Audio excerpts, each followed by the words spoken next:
Sud Radio refait sa déco avec Maison Créative. Sandrine Debruyne. Bonjour Sandrine Debruyne. Bonjour Jean-Marie. D'excellente humeur malgré la fraîcheur. Vous êtes directrice de la rédaction de Maison Créative. Aujourd'hui, vous nous parlez du Paris Déco Off, un événement décoration incontournable du début de l'année pour les amateurs de belles choses pour la maison.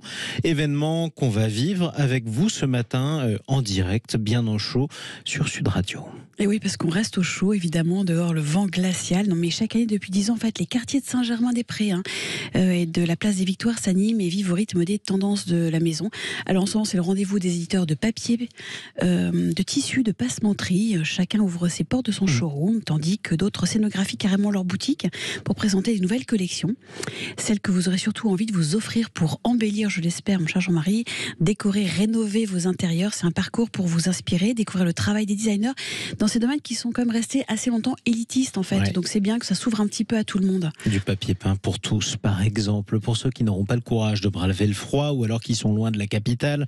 Quelles sont les tendances que vous avez repérées? Vous en parliez des lanternes, ces fameuses lanternes géantes qui depuis 13 ans en fait ornent les rues de la capitale. J'ai envie de lever un petit peu le nez, c'est magnifique. En fait, elles flèchent le parcours avec beaucoup d'originalité. Chacune dévoile la création textile en fait d'un participant, que ce soit une marque ou un éditeur, peu importe.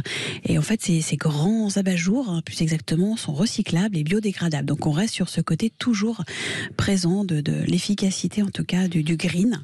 Un point commun à toutes ces nouveautés ce matin, le maximalisme. Alors vous allez me dire pourquoi, mais c'est justement tout ce qui est très très géant.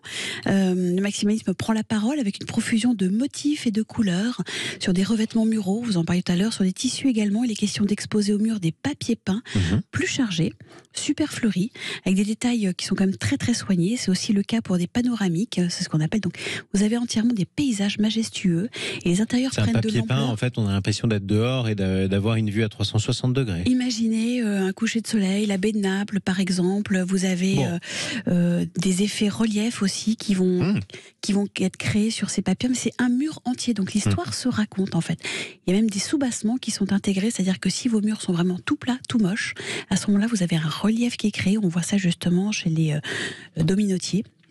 C'est super bien fait. Et en plus, ça devient une fresque. Alors, quand vous parlez des panoramiques en clair, ils racontent comme une histoire complète sur le mur, quoi.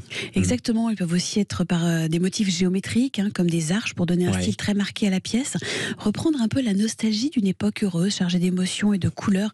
Typiquement, par exemple, celle des 70s, chez Casamance. Arte va plutôt jouer sur des sculptures d'argile, des paysages désertiques.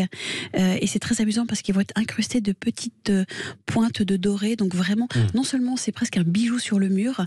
La réalisation, elle est assez incroyable. C'est vraiment, j'ai envie de vous dire, je pourrais tous vous les citer, tant vraiment les yeux ont été captivés par vous avez voyagé dans ces chambres. Totalement. Franchement, au cœur de Paris, par exemple. Mais alors, du coup, pas de code couleur cette année? Alors si, parce que certains éditeurs ont vraiment surfé sur la tendance du Pantone, on en a parlé, un petit peu rouge. Nombreux sont ceux qui ont leur propre actualité. Par exemple, Manuel Canovas, qu'on connaît bien, qui est une jolie marque, fête ses 60 ans, à travers une mise en scène plutôt colorée, issue d'une collaboration avec Chloé Nègre, l'architecte d'intérieur. Donc on a du vert, du bleu pétrole, du bleu marine, des fleurs brodées. Tout ça, c'est mixé en fait sur des mises en scène. Et on a même jusqu'au tapis hyper texturé. Donc on a envie de enlever ses chaussures, poser ses pieds dedans. Chez Litis, on va rester sur des colonnes grecques, des cannelures classiques qui vont s'associer pour faire un petit peu ressurgir l'architecture veloutée, travaillée. C'est un revêtement mural qui est en 3D. On a aussi des éditeurs qui vont s'empresser de jouer avec le charme indémodable du végétal. On va être sur le jaune. J'ai envie de vous dire que le jaune, il est quand même extrêmement présent. Il va tirer son épingle du jeu dans des décors dits un petit peu précieux. Et puis, on n'oublie pas cette fameuse palette de vert, toujours, qui arrive en seconde position, pour une ambiance qui va être un petit peu plus rafraîchissante, même si aujourd'hui, le frais, il est déjà là, sans problème. Oui, pas besoin de se rafraîchir, effectivement. Le mot d'ordre, en gros, qui revient souvent dans la mode et la décoration, éco-responsabilité. Elle est présente évidemment, quasiment obligatoire sur Paris Déco Off. On a aussi le Paris Déco Home. Là, on va jouer carrément la carte responsable à travers des scénographies qui sont présentées alors devant la grande boutique fameuse Vuitton, justement, décorée par des architectes d'intérieur. Là, on va parler justement d'une collaboration avec des ateliers en carton. Vous avez des tissus de papier peint qui sont entièrement scénographiés et à l'intérieur, le tech care qui est en fait la grande thématique du jour, qui est prendre soin de de la nature, prendre soin de vous en fait, de protéger le patrimoine et savoir.